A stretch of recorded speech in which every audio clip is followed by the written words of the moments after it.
February 10. I'm still at Snow Canyon State Park in Utah, and I'm starting at the other end of the park today.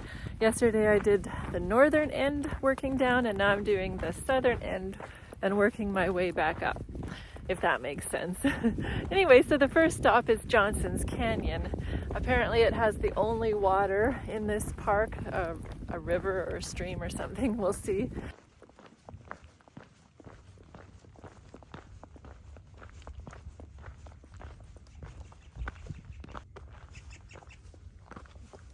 Certainly very rocky to begin with anyways. This lava rock is very typical in this area because there was an old volcano that was here. So that's pretty cool.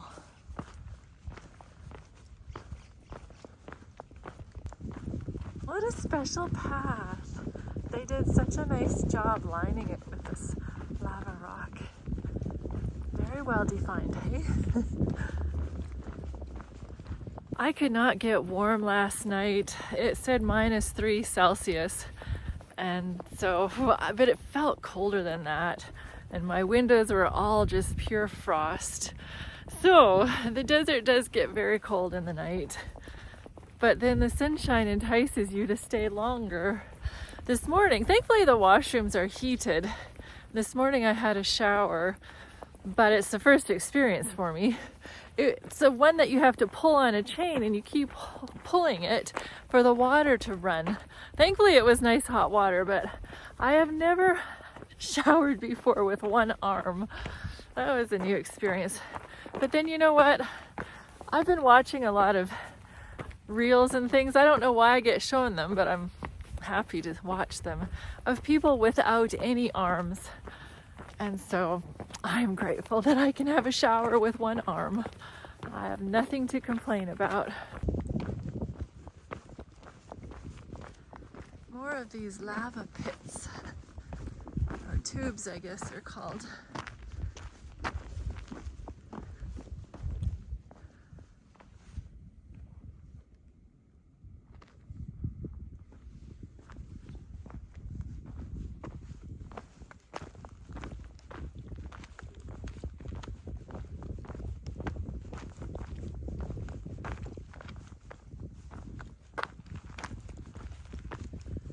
The second portion of the Mosaic Laws, given right after the Ten Commandments, were the laws concerning violence. So, first off, intentional murder was in no case to be pardoned. Johnson Canyon this way.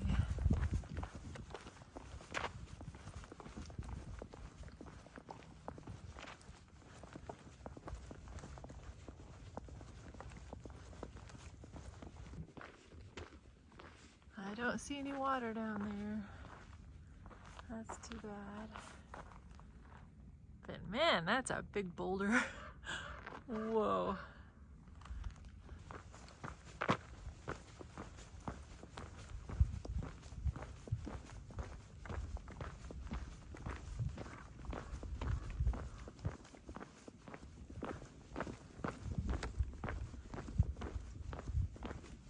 If someone murdered somebody accidentally, then they could flee to a city of refuge where he would have asylum.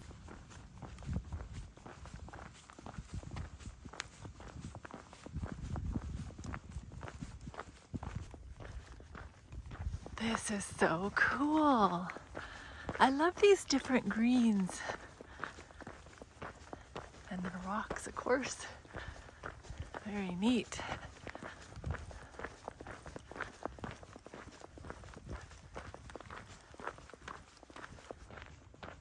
Those trees are so spectacular.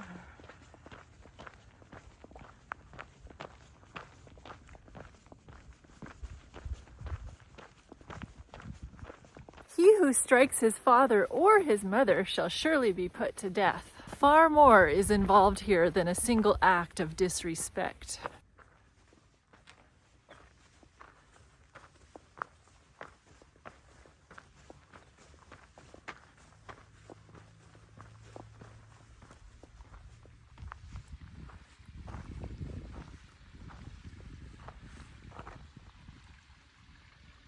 I can hear the water. I can't see it. Oh yes, I do see it. A little bit of water. This implies deliberate and persistent opposition to parental authority.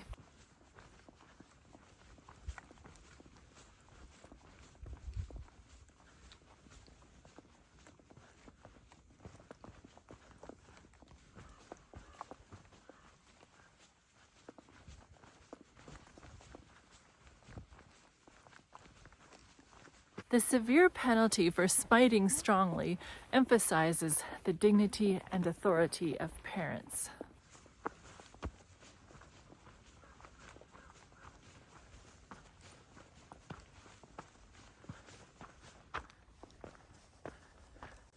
I don't know if you can tell how majestic these walls are. I am the only one here as well, so this is really special.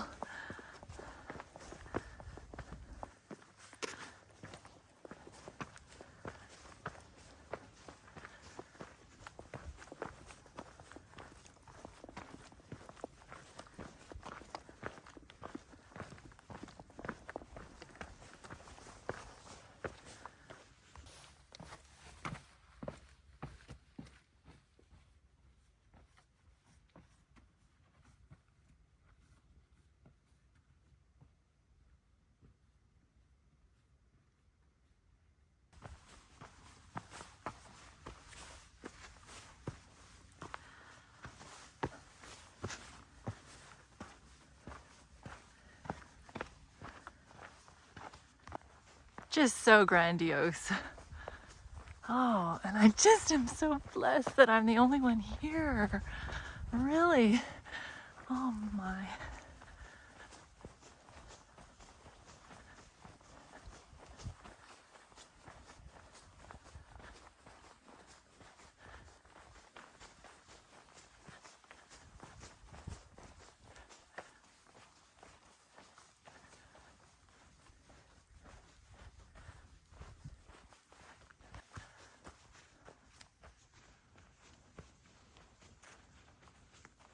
Ends here. I made it to the end of Johnson's Canyon.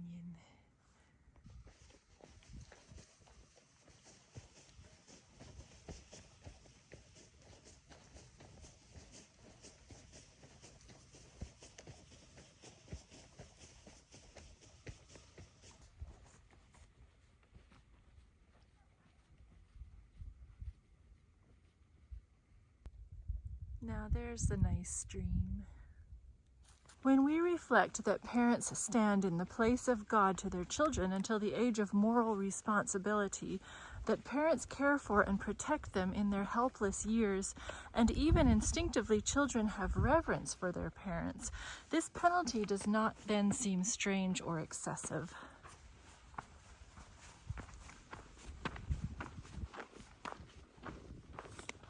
As much as we may be appalled at this, society is never secure and cannot long exist where parental authority is held in contempt.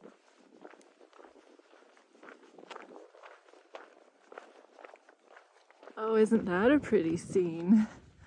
The snow-capped mountains.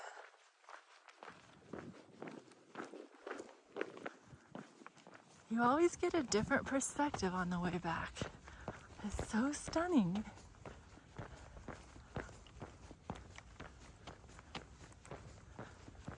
Now I'm on a trail called Pioneer Names. I guess that's self-explanatory. Well, that's kind of a neat arch. Let's go in there.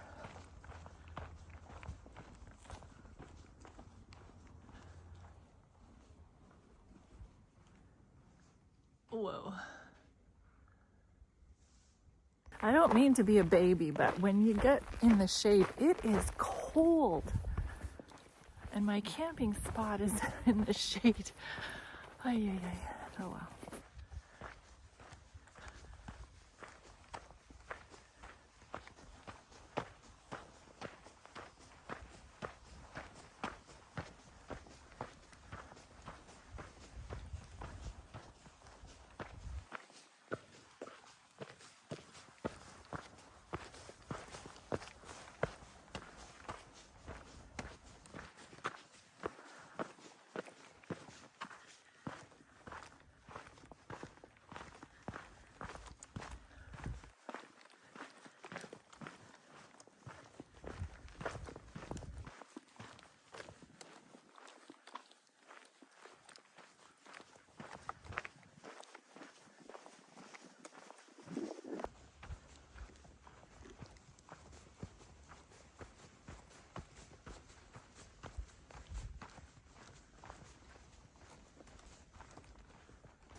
Oh, there's the names. I found them. They tried to hide. I bet they're all Mormon names, hey? October 1894. March 1881.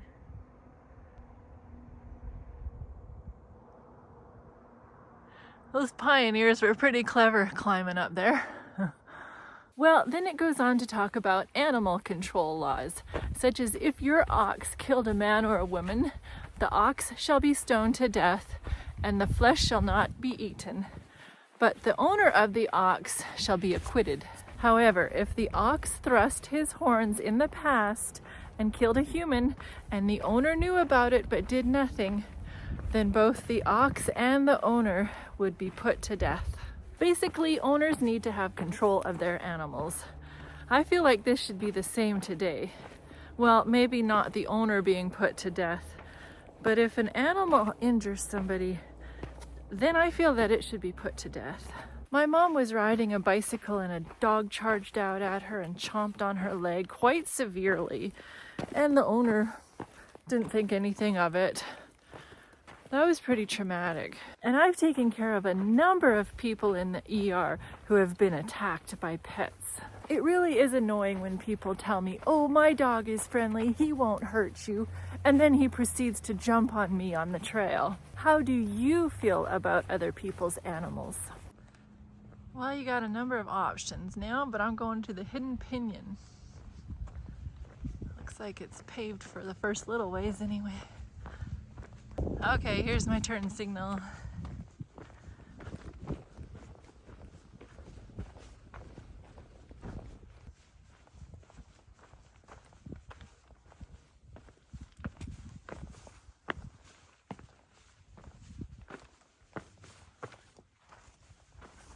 Well, this is kind of fun.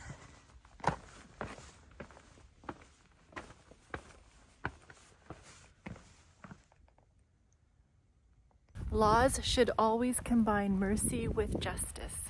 If too severe, laws defeat their own purpose, since their very severity makes it unlikely that they will be carried out. The moral consciousness of the people revolts against them. When forgery was a capital offense in England, for instance, juries could not be secured to convict men of this crime.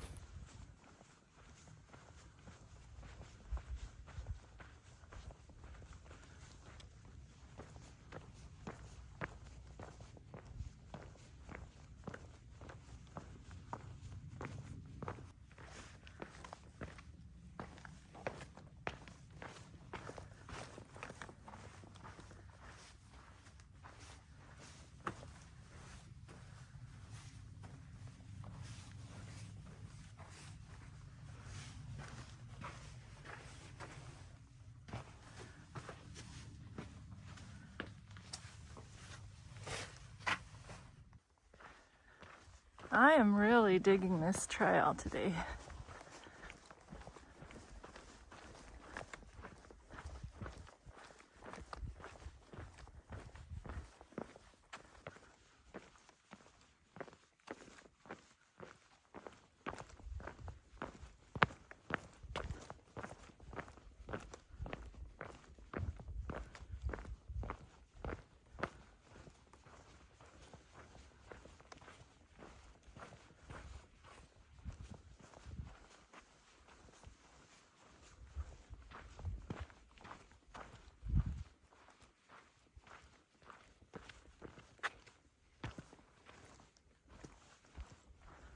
Anyway, legal enactments must be in accordance with the conscience of the community, else they will cease to command respect. Good men will break them, courts will hesitate to enforce obedience to them, and wise legislators will ever seek to change them to harmonize with the best moral sentiment of the community.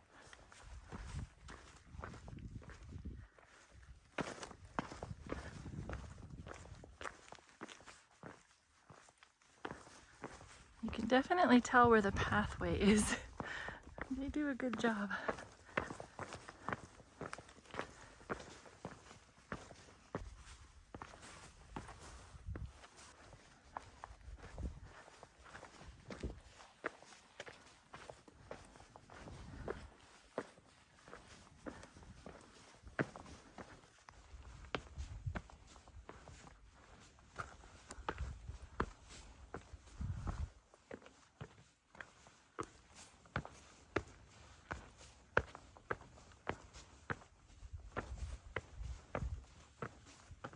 When the Code of Hammurabi was found in the early 1900s, it was discovered that parts of it were very similar to the Mosaic Law, and it was written about the time of Abraham.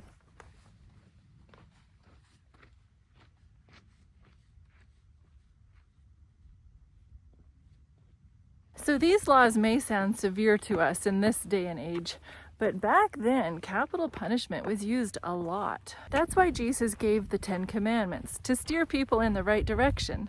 The Mosaic Laws are more detailed and basically explain how to deal with people that do break God's law.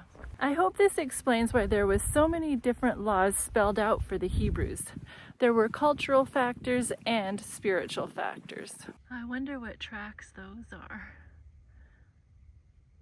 Maybe a little gecko. You can see the campground in the distance there. Yesterday I had started up here, and today I started down here. So I went to Johnson's Canyon.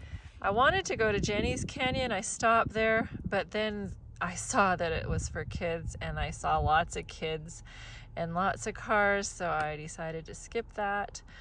And then I went to Pioneer Names. I enjoyed that little jaunt very much.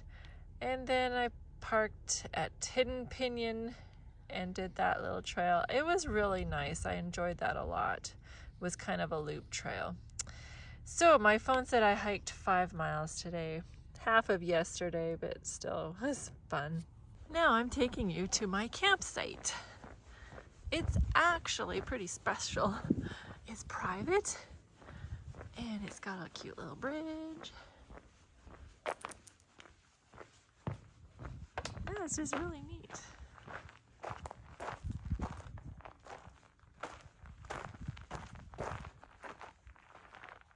Just when you're driving by, you can see my spot. Otherwise, it's pretty amazing. Now, would you like to know my thoughts on Snow Canyon State Park? Well, I'm going to tell you anyway. It's beautiful, absolutely stunning. I love the trails. Sadly, I did not get to all the trails, so that gives me incentive to come back.